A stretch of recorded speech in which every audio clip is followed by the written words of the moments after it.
L'Église a pour vocation d'exprimer la seigneurie de Christ.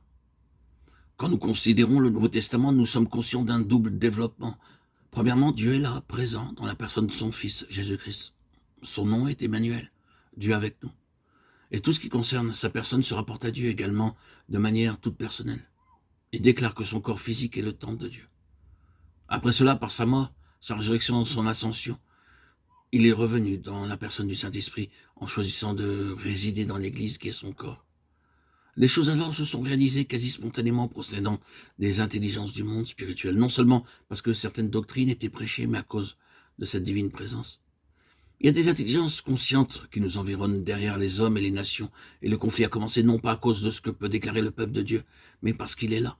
Laissons-le devenir corporatif et vous aurez la pensée de Dieu, de la vocation. Nous ne sommes pas dans la dispensation de la conversion des nations. Vous croyez que c'est la dispensation de l'entière évangélisation des nations? Nous espérons que chaque jour puisse être celui de la venue du Seigneur.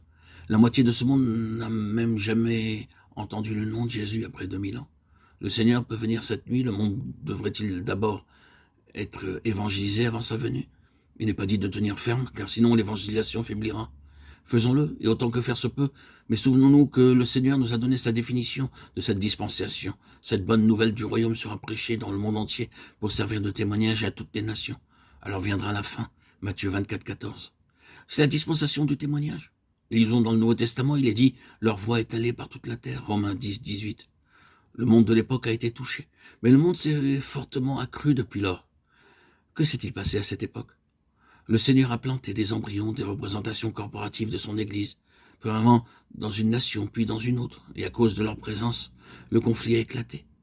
La seule chose que Satan cherche à repousser, c'est ce qui a été inoculé dans son royaume par la puissance toute souveraine du Seigneur.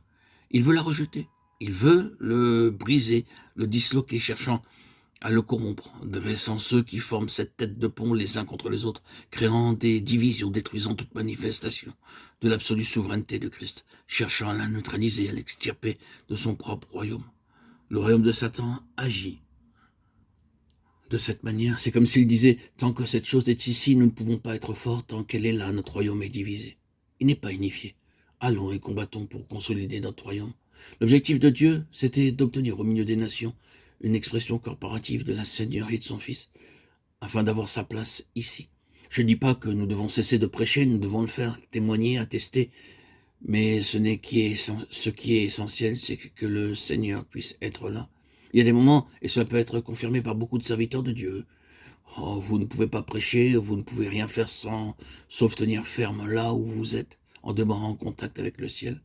Vous ne pouvez rien faire d'autre, et les vagues se brisent sur vous, au point de vous submerger. Cela est arrivé bien souvent, avant même qu'il n'y ait eu une quelconque percée ou un développement spirituel. Une longue période de sécheresse est survenue, durant laquelle la seule question a été celle-ci. Pourrons-nous tenir et demeurer sur notre territoire? Satan déclare, si je peux y contribuer, il n'en sera pas ainsi. Vous serez chassés de vos positions si je peux intervenir. Ce qui est contesté, c'est que le Seigneur du ciel puisse s'implanter sur la terre au milieu des nations, et Israël avait été mis à part pour ce dessein. L'Église est aussi formée pour cela. Une personne toute seule ne peut le réaliser. C'est une affaire corporative.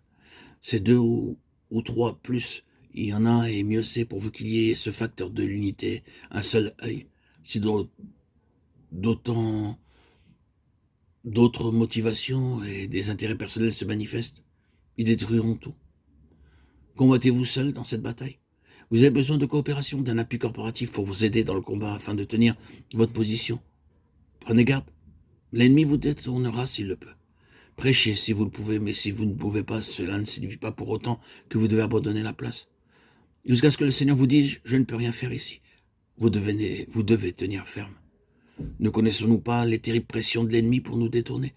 Beaucoup parmi nous sont parvenus à un certain stade pour savoir ce que cela signifie. S'il pouvait nous mettre sur le côté, il le ferait. Mais il y a cette vision de l'Église constituée pour être en relation avec le Seigneur Jésus, afin qu'à la lumière du jour qui approche, vous demeuriez comme un témoignage au sein des nations, jusqu'à ce que vienne celui qui a le droit de régner et que le royaume de ce monde soit le royaume de notre Seigneur et de son Christ. Apocalypse 11, 15. Un pied à terre, un autre dressé, témoignant que ceci appartient au Seigneur, que les droits du Seigneur sont ici. Il en a effectué le rachat. Cependant, vous verrez toutes sortes de contestations, toutes sortes d'assauts lancés par l'ennemi. pour prouver que le Seigneur n'a rien ici, qu'il n'a pas de marchepied, que vous feriez mieux de partir. Saisissez-vous l'importance d'avoir la vision.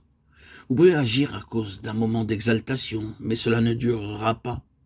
Il en sera de même si vous le faites sur la base de la vision de quelqu'un d'autre. Cela ne vous permettra pas de parvenir au but.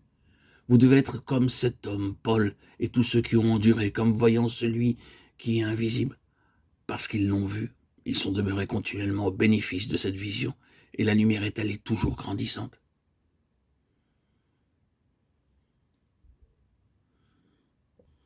La vision détermine notre vocation, frères et sœurs en Christ.